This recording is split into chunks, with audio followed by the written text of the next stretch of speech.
আমার ভাইরা, হযরত ইউসুফ আলাইহিস সালাম বিনিয়ামিনকে কাছে নিয়ে পরিচয় দিলেন তার ভাইদের সামনে। কোরআনে কারীম বলছে, ক্বালা আনা ইউসুফ ওয়া হাদা আখি قد من الله علينا إنه من يتقي ويصبر فإن الله لا يضيع أجر المحسنين। আমি ইউসুফ আর এই হচ্ছে আমার ভাই। আল্লাহ আমাদের উপর ইহসান করেছেন। প্রকৃতপক্ষে যারা আল্লাহকে ভয় করে এবং সবর এখতিয়ার করে, আল্লাহ এভাবে তাদেরকে তাদের আমলকে নিষ্ফল হতে দেন না। আমার এই জামাটা নিয়ে যাও। হযরত ইয়াকুব আলাইহিস সালাম কলিজার টুকরা সন্তান ইউসুফ আলাইহিস সালামের বিরহ যন্ত্রণায় ছেলেকে কতদিন দেখে না, কাঁদতে কাঁদতে চোখ দুটো অন্ধ হয়ে গেছে। মিশর থেকে কেনানের দিকে জামা রওনা হয়েছে। কোথায় মিশর, কোথায় কেনান? জামা যখন রওনা হয়ে গেছে, হযরত ইয়াকুব বলতেছেন, আমি যেন আমার ইউসুফের গন্ধ নাকে পেতেছি। জামা চলে এলো, চোখের উপরে রাখলেন, আল্লাহ রাব্বুল আলামিন তাকে চক্ষুষ্মান বানায়া দিলেন। ভাইরা আমার, পয়গম্বরেরা সবর করে গোটা দুনিয়ার মানুষের সামনে দৃষ্টান্ত সেট করেছেন সবরকারী হন। আমার ভাইরা, হযরত ইব্রাহিম আলাইহিস সালামের কথা আল্লাহ পাক কোরআনে কারিমে বলছেন সবর কারে কয়, দেখো শেখো সবর কারে কয়। আল্লাহ পাক বললেন, ইব্রাহিম তোমার বিবি আর তোমার নবজাতক এই সন্তানকে রেখে আসো মক্কা নগরীতে। তিনি চলে গেলেন। সেখানে ঘর নাই, বাড়ি নাই, কিচ্ছু নাই, চতুর্দিকে ধুধু বালু আর মরুভূমি। হযরতে হাজরা বলছেন, ইব্রাহিম সামান্য পানি আর খাবার দিয়া আমার সন্তান শুদ্ধ এখানে রেখে দিতেছো, আমি কি অপরাধ করেছি? কোনো জবাব নাই।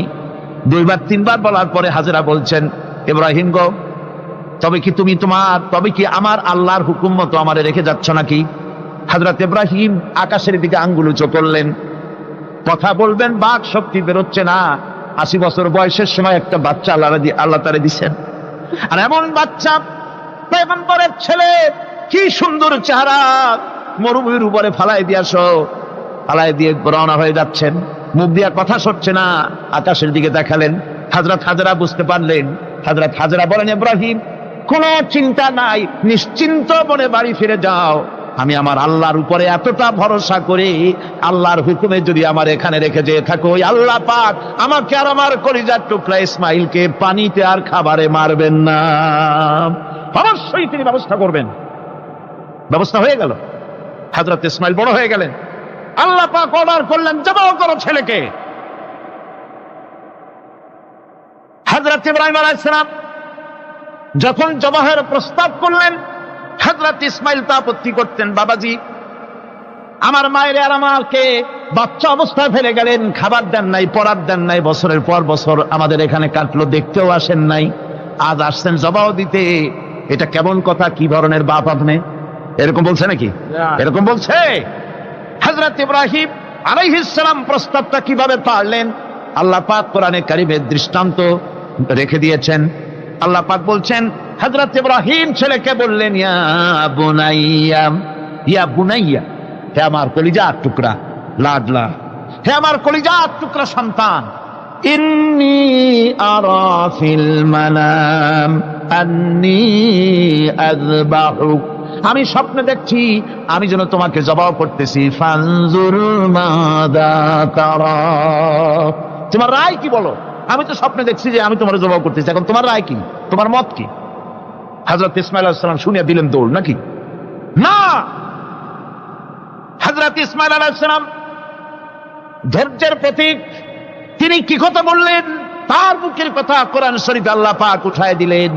হযরত ইসমাঈল বললেন, ইয়া আবাতি ফাআল মা তুমারু সাতাজিদুনি ইনশাআল্লাহু মিনাস সাবিরিন, হে আমার পিতা, আপনি যে ব্যাপারে আদিষ্ট হয়েছেন আপনি তা পালন করুন, অবশ্যই আমাকে ধৈর্যধারীদের মধ্যে পাওয়া যাবেন। সুবহানাল্লাহ। এক বর্ণনা এসেছে, হযরত ইসমাঈল বললেন, আব্বাজান আমি ধৈর্যধারীদের ভিতরে আমারে পাবেন, তবে জবাহ করার আগে আমার হাত পাটা একটু বেঁধে নেন, কারণ জবাহের যন্ত্রণায় আপনার গায়ে যদি আমার হাত পা লেগে যায় তো বেয়াদবি হয়ে যেতে পারে। আর আমি মরে আমার জবাহ হয়ে যাওয়ার পর আমার রক্ত মাখা জামাটা নিয়া আমার মা হাজেরারে দিবেন, কারণ তাকে মা বলবার মতো আর তো কেউ নাই। হযরত ইব্রাহিম তাকে বাঁধবার জন্য প্রস্তুতি নিলেন। হযরত ইসমাইল বলছেন, আব্বাজান বাঁধবেন না, বাঁধার প্রয়োজন নাই। বলে কেন? একবার বাঁধতে বললে আবার তুমি নিষেধ করছো কেন? ছেলে বলছেন, আব্বাজান বাঁধবো না এই জন্যে, হয়তো কিয়ামতে এই প্রশ্ন উঠতে পারে যে আল্লাহর হুকুমে রাজি ছিল না বলে হাত পা বাঁধা জবাহ করছে। আমি এই সুযোগ দিব না, আপনি জবাহ করেন, আমি এতটুকু নড়াচড়া করব না। ধৈর্যের চরম প্রতীক হযরতে ইসমাইল আলাইহিস সালাম দেখাই দিয়েছেন ধৈর্য কারে কয়। আমার বন্ধুগণ, এই পৃথিবীর সবচাইতে ধৈর্যের বড় প্রতীক হতেছেন ইমামুল মুরসালিন, আশরাফুল আম্বিয়া, সাইয়্যিদুল মুরসালিন জনাবে মুহাম্মাদুর রাসূলুল্লাহ সাল্লাল্লাহু আলাইহি ওয়াসাল্লাম। আমার বন্ধুগণ, সবচাইতে বড় ধৈর্যের প্রতীক তিনি। কাউকে একটা গালি দেন নাই জীবনে, কাউকে ঠাট্টা করেন নাই, কাউকে মারেন নাই, কারো মনে দুঃখ দেন নাই। তিনি দুঃখ পেয়েছেন, তিনি কাউকে দুঃখ দেন নাই। তিনি কষ্ট পেয়েছেন, কাউকে কষ্ট দেন নাই। আমার ভাইয়েরা, তায়েফের ময়দান, আমার নিজের চোখে তায়েফে যেদিন আমি তায়েফ দেখলাম, আমি তায়েফে ঢুকেছি, জীবনে কোনোদিন যাই নাই। রমজান মোবারকে আমি সেখানে গেলাম, আমাকে বসার জন্য তারা নিয়ে যাবে। আমি বললাম আগে বসবো না, আমারে আগে নিয়ে যাও, আমার নবীকে কোন জায়গায় ওরা মেরেছিল সে জায়গাটা দেখাও। তায়েফের সেই গলিতে যখন আমি গেছি, দুই দিকে পাহাড় দাঁড়ানো, তায়েফের লোক আমার সাথে ছিল, তারা বলল এই জায়গাটা প্রথম যেখানে চতুর্দিক থেকে নবীজিকে পাথর মারছিল আর আল্লাহর নবী বেহুশ হয়ে পড়ে গিয়েছিলেন। 3টা দিন না খাওয়া, হযরতে খাদিজা নাই, আবু তালিব নাই, মক্কায় জায়গা নাই পা রাখার। নবীজি 3টা দিন ঘুরলেন। নেতারা বলল, তুমি যদি নবী ভাবে তো এতিম হলে কেন? আল্লাহ নবী বানাবার জন্য কি একটা ধনী মানুষ পায় নাই? তোমার মতো এতিম আর গরিবের নবী বানাইলো কেন? আল্লাহ নবী 3 দিন পর যখন দেখলেন কেউ দাওয়াত শোনে না, কেউ মানে না, কেউ গ্রহণ করে না, তখন তিনি নেতাদের অনুরোধ করলেন, ঠিক আছে দাওয়াত তো কবুল করলে না, তবে একটা কাজ করো, অন্তত আমি যে তায়েফে আসছিলাম এই খবরটা মক্কায় দিও না, ওরা আরো অত্যাচার বাড়ায় দেবে। এই কাফিরগুলি খবর তো মক্কায় পাঠালো, আর সমস্ত যুবকদেরকে লেলিয়ে দিল। যুবকেরা চতুর্দিকে দাঁড়াইছে, রাসূলকে পাথর মারা শুরু করে দিল। আমি যখন রেল লাইনের থেকে হাঁটি, যখন রেল লাইন কোনো সময় দেখি, রেলের পাথরগুলি, রেল লাইনের পাথরগুলি দেখলে আমার মাথায় যেন কেন তায়েফের কথা বলে এসে যায়। আরে মানুষের গায়ে পাথর মারলে কি অবস্থার সৃষ্টি হয়? পাথর নূরের শরীর, রহমতের শরীর, কিটি কিটি রক্ত ঝরছে। নবীজিকে জোর করে উঠাইয়া জবরদস্তি করে হাঁটার জন্য তারা ধাক্কা মারতেছে। আবার কিছু দূরে গিয়ে নবীজি আবার বেহুশ হয়ে পড়েছেন। এইখান থেকে আবার উঠাইছে, আবার ধাক্কা মারতেছে। 3 নম্বরের আরেকটা জায়গা আছে যেখানে ভাঙ্গা একটা মসজিদ। তায়েফের লোকেরা আমাকে বলল, এই জায়গাটা হলো শেষ জায়গা যেখানে রাসূল করিম 3য়বারের মতো বেহুশ হয়েছিলেন, এখানেই হুজুরের রক্ত ঝরেছে বেশি। 2 রাকাত নামাজ পড়লাম, সিজদায় পড়ে এমন কান্না কাঁদলাম আল্লাহর কাছে।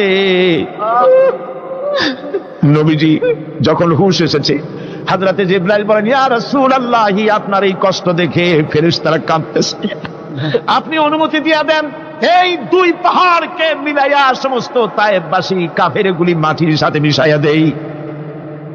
নবীজি বললেন, জিবরাইল, আমি যদি হুকুম করি আর আমার হুকুম মতো যদি এই কাম করো, একটা কাফেরও যদি না বাঁচে তাহলে কার মুখে পৌঁছাবো লা ইলাহা ইল্লাল্লাহু মুহাম্মাদুর রাসূলুল্লাহ। আমার ভাইরা, হুজুর সাল্লাল্লাহু আলাইহি ওয়াসাল্লাম উঠে বসলেন। এমন সময় হযরতে যায়েদ শরীরের রক্তগুলি মুছে দিতেছেন। হুজুর সাল্লাল্লাহু আলাইহি ওয়াসাল্লাম বসে 2খানা হাত উত্তোলন করলেন। নবীজির চোখ থেকে পানি গড়ায় পড়তেছে। আরে কেউ নাই, আল্লাহ ছাড়া কেউ নাই সাহায্য করার। নবীজি হাত তুলে মোনাজাত করতেছেন, চোখ দিয়া পানি পড়ে দাড়ি ভিজে পড়তেছে, গায়ে দিয়া রক্ত ঝরতেছে। নবীজি কি দোয়াটা করলেন? বদদোয়া করলেন না, গজব দিতে বললেন না। নবীজি দোয়া করলেন, রব্বুল আলামিন, এই তায়েফের লোকেরা আজকে আমার সাথে যে ব্যবহারটা করেছে, ওরা বোঝে নাই যে আমি তোমার নবী, ওরা বোঝে নাই যে আমি তোমার রাসূল, না বুঝে আমার উপরে যে অত্যাচারটা করলো, আল্লাহ তুমি এই জন্য রাগ করে এই তায়েফে তুমি গজব দিও না। আল্লাহ পাক পরবর্তী সময় হুজুরকে স্মরণ করাই দিলেন, ওয়ামা আরসালনাকা ইল্লা রাহমাতাল লিল আলামিন। ও নবী, আপনি হচ্ছেন আমার সমস্ত সৃষ্টি জগতের জন্য, আপনি আমার রহমত, আমার গোটা বিশ্বের জন্য আপনার, আমার সৃষ্টি জগতের জন্য আপনি আমার করুণা। একটা লোক রাসূলের এই কষ্ট দেখে বাগান থেকে এক গ্লাস আঙ্গুরের শরবত এনে হাজির করেছে। এত কষ্টের পর 3 দিনের না খাওয়া আঙ্গুরের একটা শরবত পাইয়া হুজুর খুব খুশি হলেন। শরবত গ্লাস পান করে হুজুর বলছেন, তোমার নাম না আত্তাস? তিনি বলছেন, হ্যাঁ হুজুর, আমার নাম আত্তাস। তোমার বাড়ি না ইউনূস আলাইহিস সালামের গ্রামে? বলে, হ্যাঁ আমার বাড়ি সেই গ্রামে। তা আপনি কি করে জানলেন আমার নাম আত্তাস আর আমার বাড়ি ইউনূস আলাইহিস সালামের গ্রামে? আপনি জানলেন কি করে? হুজুর বললেন, আমি নবী, হযরত ইউনূস নবী, একজন নবীর খবর আর একজন নবীর কাছে থাকে।